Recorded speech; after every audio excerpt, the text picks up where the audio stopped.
হয় চাওক, শেহতীয়া ৰাজ্যৰ যি বান পৰিস্থিতি আৰু বান পৰিস্থিতি কিছু সাম কাটিছে যদিও বানাক্ৰান্ত অঞ্চলত দেখা পোৱা গৈছে যে বিভিন্ন ৰোগৰ প্ৰাদুৰ্ভাৱ ঘটিছে আৰু সেই ৰোগৰ পৰা পৰিত্ৰাণ পাবৰ বাবে আচলতে ৰাজ্য চৰকাৰখনৰ যি স্বাস্থ্য বিভাগ আছে, সেই স্বাস্থ্য বিভাগে সকলো প্ৰান্তত আচলতে যেনেধৰণে তেওঁলোকক লোকসকলক আচলতে চিকিৎসা প্ৰদান কৰিব লাগিছিলে, তাত কিন্তু ক'ৰবাত কৰাত কিন্তু ব্যৰ্থ হোৱা দেখা পোৱা গৈছে।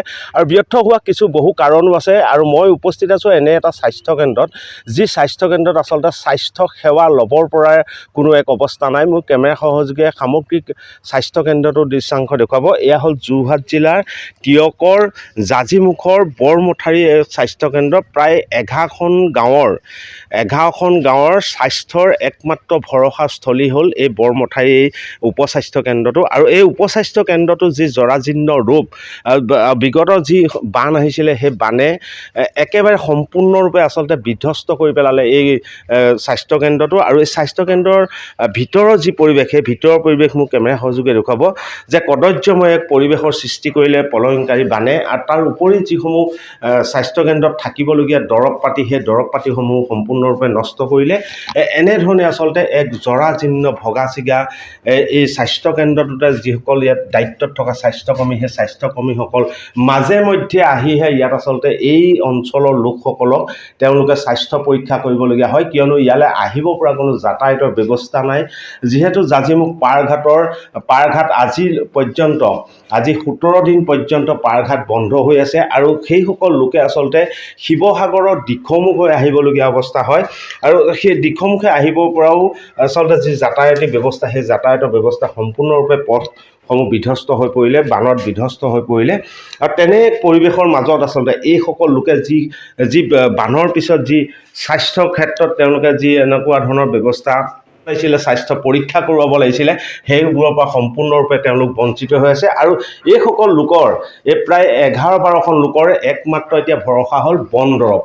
যি সময়ত আচলতে ৰাজ্য চৰকাৰখনে স্বাস্থ্য বিভাগৰ আমূল পৰিৱৰ্তনৰ কথা কয়, প্ৰতিখন জিলাত একোখন মেডিকেল কলেজ বনোৱাৰ কথা কয়, সেই সময়ত কিন্তু স্বাস্থ্যৰ একমাত্ৰ ভৰসা যিসমূহ স্বাস্থ্যকেন্দ্ৰ আছে, সেই স্বাস্থ্যকেন্দ্ৰসমূহৰ এনে অৱস্থাই আচলতে এইসকল লোকে যি ন্যূনতম তেওঁ স্বাস্থ্য ক্ষেত্ৰত যি ব্যৱস্থা পাব লাগে, যি সেৱা পাব লাগে, তাৰ পৰা বঞ্চিত হৈ আছে। মোৰ লগত যথেষ্ট সংখ্যক লোক আছে, মই তেওঁলোকৰ প্ৰতিক্ৰিয়া জানিম। আপোনালোকৰ একমাত্ৰ স্বাস্থ্য ভৰসা এই উপস্বাস্থ্য কেন্দ্ৰ?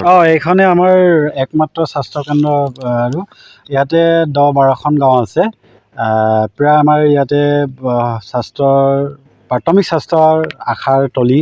কিন্তু এই আমাৰ স্বাস্থ্যকেন্দ্ৰখন প্ৰতি বছৰে ভানে ইয়াত ডুবাই নিয়ে। আৰু প্ৰতি বছৰে সংবাদকৰ্মীৰ বা সংবাদ মাধ্যমৰ জৰিয়তে অসম চৰকাৰক দৃষ্টিগোচৰ কৰা হয়, কিন্তু আজিলৈকে গুৰুত্ব দিয়া দেখা নগ'ল।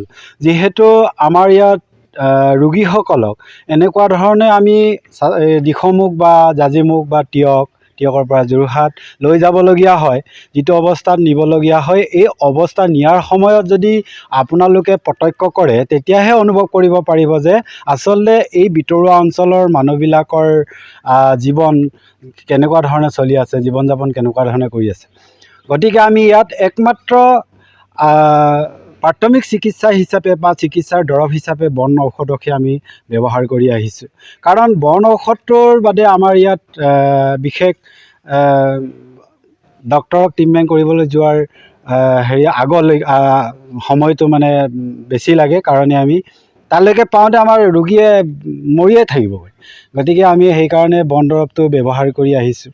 কিন্তু ইয়াতে আমি আচৰিত পাওঁ যে এনেকুৱা এখন উন্নয়নৰ দুখডাল বজোৱা চৰকাৰখনে বা উন্নয়নমুখী চৰকাৰখনক আশা কৰিছিলোঁ, কিন্তু আমাৰ দৰে অঞ্চলবিলাকত জীয়াই থকা মানুহবিলাকৰ ওপৰত আজিলৈকে চকু দিয়া নগ'ল বা চকু দিয়া দেখা নাই। ৰাস্তা পদূলি যি ধৰণৰ আমাৰ জৰাজীৰ্ণ অৱস্থা, আমাৰ স্বাস্থ্যকৰ্মীসকলে কেনেকৈ আহিব? জাজিমুখ পাৰঘাটটো পাৰ কৰিবলৈ এতিয়া গাঁথইজনেও ৰিস্ক নলয়।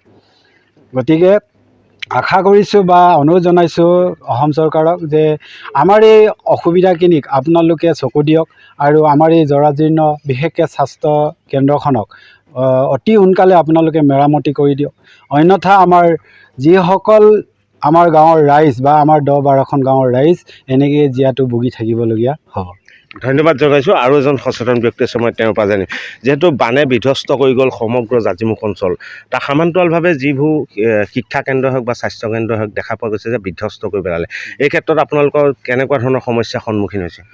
ইয়াত চাওক, আপোনাৰ মই চিধাচিধিকৈ এটা কথা কওঁ, আমাৰ এই উপস্বাস্থ্য কেন্দ্ৰখন চাওক, আপোনাৰ খিৰিকীৰ ব্যৱস্থাই নাই আৰু এনেকুৱা জৰাজীৰ্ণ হৈ আছে। কিন্তু মই বিশেষ সূত্ৰে গম এটা পাইছিলোঁ, ইয়াৰ আমাৰ RSP জনে কৈছিলে যে ইয়াৰ পুনৰ নিৰ্মাণ এটা হ'ব। কিন্তু এতিয়াও আমাৰ ইয়াত এবুকু পানী হোৱাৰ পিছত ইয়াত মানে গোটেই দৰৱ পাতি, আপোনাৰ ঔষধ পাতি গোটেইখিনি পানীৰ তলত সোমাই গ'ল। এতিয়া বৰ্তমান এই উপস্বাস্থ্য কেন্দ্ৰত দৰৱ ঔষধটো এতিয়া আল্টিমেটলি যোগান আছেনে নাই বা ইয়াত মজুত আছেনে নাই, সেইখিনি বিষয়ে আমি ইয়াত এতিয়ালৈকে বৰ্তমান অৱগত হোৱা নাই। কিন্তু ইয়াত মানে আমাৰ ইয়াত এনেকুৱা এটা যাতায়াতৰো অসুবিধা, আৰু ইয়াত ডক্টৰটোতো আল্টিমেটলি যাতায়াতৰ অসুবিধা হোৱাৰ কাৰণে ইয়াত মানে স্বাস্থ্যকৰ্মীসকলে তেওঁবিলাকে ইয়াত উপস্থিত হ'ব, নিৰ্দিষ্ট সময়ত উপস্থিত হ'ব নোৱাৰে। কিন্তু আমি এটা কথা কওঁ, ইয়াত মানে কি, যেতিয়া আমি কিবা এটা মানুহৰ ইয়াত যদি বেমাৰ হয় আমি ডক্টৰৰ ওচৰত যাব লাগে, কিন্তু ইয়াত ডক্টৰৰ ওচৰত যাব পৰা আমাৰ ব্যৱস্থাই ইয়াত নাই। গতিকে লৈ পেলাই আমি ইয়াত বন ঔষধটোৱেই আমাৰ প্ৰধান বুলি আমি বিবেচিত কৰোঁ বা আমি ডাইৰেক্টলি সেইটোৰ ওপৰতে আমি নিৰ্ভৰ কৰোঁ। গতিকে আপোনালোকৰ চেনেলৰ যোগেদি মই এটা কথা আহ্বান কৰোঁ অসম চৰকাৰ আৰু আমাৰ স্বাস্থ্য বিভাগক, যে আমাৰ নিচিনা এনেকুৱা পিছপৰা জেগাত, গাঁৱলীয়া পিছপৰা জেগাত অতি সোনকালে এনেকুৱা স্বাস্থ্যবোৰ জৰাজীৰ্ণ হৈ থাকিব নালাগে। যিমানে যি হওক, ইয়াত মানে উপযুক্তভাৱে ইয়াত আপোনাৰ দৰৱ পাতি মজুত হৈ থাকিব লাগে। আৰু এনেকুৱা যদি জৰাজীৰ্ণ এই খিৰিকীবোৰো নথকা অৱস্থাত সাধাৰণ এটা বৰষুণ দিলেও গোটেই ৰুমত পানীৰে ভৰ্তি হৈ থাকে। ধন্যবাদ জনাইছোঁ। এয়া আছিলে বাস্তৱ ছবি। যি সময়ত ৰাজ্য চৰকাৰখনে প্ৰতিখন জিলাত মেডিকেল কলেজ বনোৱাৰ কথা কয়, যি সময়ত স্বাস্থ্যৰ সংস্কাৰৰ কথা কয়, স্বাস্থ্য বিভাগৰ সংস্কাৰৰ কথা কয়, সেই সময়ত কিন্তু অসমৰ এই অঞ্চলৰ যোৰহাট জিলাৰ এনে কিছু লোক আছে যিসকল লোকে আজিৰ দিনতো বন দৰৱ বেজালিৰ ওপৰত নিৰ্ভৰ কৰিবলগীয়া হৈছে। সেই উন্নয়নমুখী চৰকাৰখনৰ আচলতে এইসমূহ দৃশ্য চাই কি ধৰণৰ ব্যৱস্থা গ্ৰহণ কৰে সেয়া সময়ত লক্ষণীয় হ'ব। কিন্তু ক'ব লাগিব যে প্ৰাণাক্ৰান্ত এইসকল ৰাইজৰ মাজত আজি স্বাস্থ্যৰ সেৱা বিচাৰি তেওঁলোক হাবাথুৰি খাবলগীয়া এক পৰিৱেশৰ সূচনা হৈছে।